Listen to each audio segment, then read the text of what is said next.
What's up, YouTube? This is Stanford Bear. Just wanted to do a quick initial impression review on the Nike Metcon DSX Flyknit. I just picked these up a little while ago. I basically wanted a low top, kind of lightweight, stable training shoe. Those of you that watch my other reviews, I was using the Nike Tornadas, the ones with the strap. And those were great. I really like those, and I still use them, but they don't make them anymore. Mine are not totally worn down, but I did want a second pair of kind of go-to training shoes that they still make, and I also wanted something like in a low-top version that was more breathable than the mid-top Tornadas that I had or have. Anyways, let's get into just some quick thoughts. I know there's reviews out there about these shoes. Some of them are not so positive, but I'll talk about my thoughts on them. Anyways, for those of you who care, here's the label. I did pick up this black-white pair specifically because I think they just look aesthetically better than all the other colors. Very clean looking. And just very high quality materials. The Flyknit's really nice and breathable and stretchy, which does add some component of sizing recommendations based on the flexibility of the Flyknit that I will go over quickly.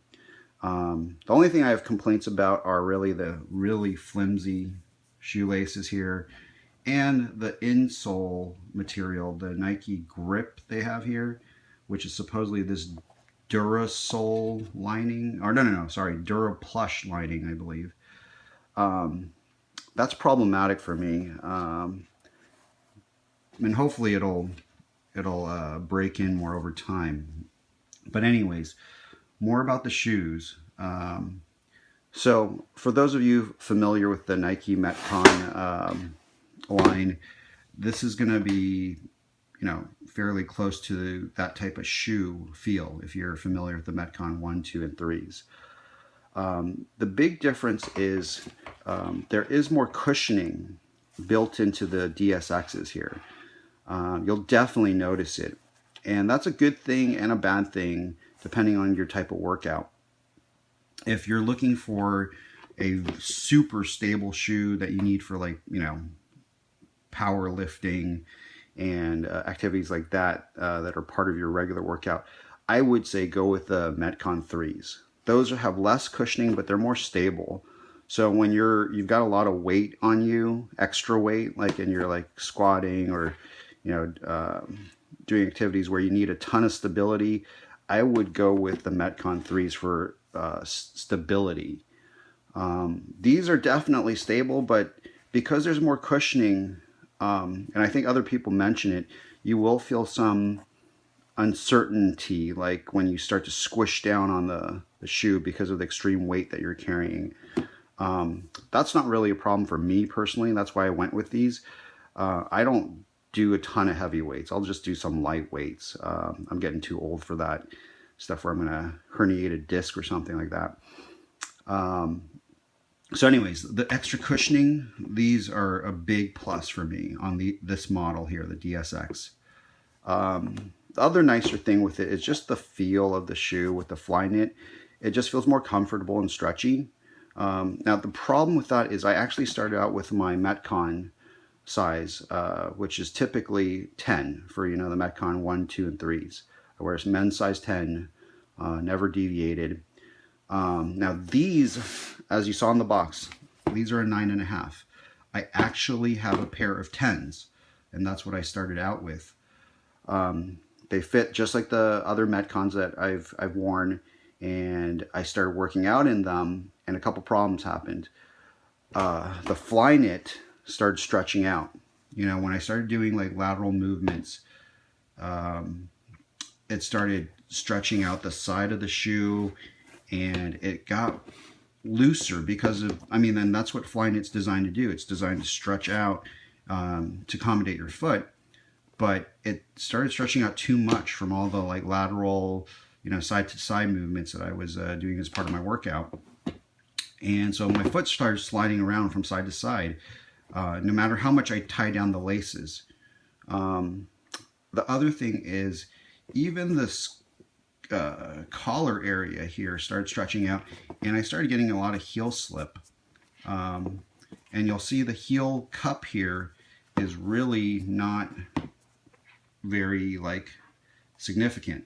So that didn't really add to the lockdown basically of my heel, and the shoe just seemed to start to stretch out and feel big. And the final problem that added to it is this, the Nike grip inside here, this Dura plush lining that they're calling. It actually is anything but grippy. I've never had this problem where my sock, and I wear like those athletic $10 a pair socks that Nike and other brands sell, and my foot started like slipping around in here, especially like with activity. This is anything but grippy. It's more like Nike slip is what I felt like it should be called. And so I decided to just size down. So I went to the store, picked up a 9.5, was their last pair. Thus you see the display sticker on this box. And I've tried them on and they feel like a lot more tight, because I don't usually wear a 9.5. But definitely I think it's going to work out. Like lengthwise for these, I've got about a half a thumb length between my big toe and the very tip.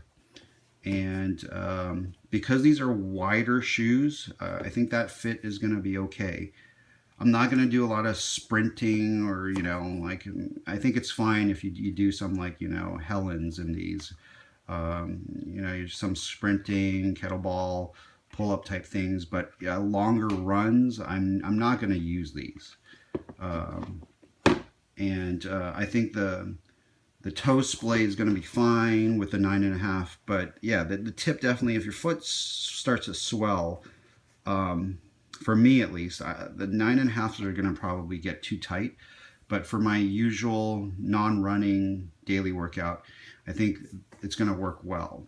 I haven't worn these a whole lot, the 9.5, but I think that once I start doing my more rigorous lateral movements again, this part's going to start to stretch out again, and it's just going to fit me better with it being snug right now. I think it'll just loosen up a bit and fit perfect after I work out in these more. Anyways, that's really verbose. I didn't think I was going to talk about sizing so much, but I think, yeah, they feel more cushy than the Metcon 3s. So if you're looking for that kind of more cushion to feel, these are great. Otherwise, everything else is pretty close to the Metcon 3s. Except, yeah, I would say cushioning, the breathability, and just kind of general comfort offered by Flyknit, and just the overall look. These look way better, I think, than the Metcon 3s, in my opinion. The Flyknit just adds an extra layer of kind of like a premium look to them, whereas the Metcons, I feel, always have looked cheap with that other synthetic material they use. Of course, you're going to pay a premium for this nicer look. These retail for $160, and kind of hard to find them cheaper than that at this point. I'm sure they will get marked down very quickly in the coming, 3-4 months probably. But if you want these now, you're going to pay close to retail, I think. eBay, actually, I think people are marking them up. Anyways, hope this kind of disorganized review is helpful for you guys out there that are looking for sizing information on, these versus the Metcon 3s. Just, yeah, keep in mind that these are going to stretch out. So try them on if you can, but I would go, again, with a more snug fit. Like I said, I never wear 9.5 in Nike training shoes, and I had to get a 9.5 in these as opposed to my usual 10. So use that as it may be helpful to you. Okay? Take care.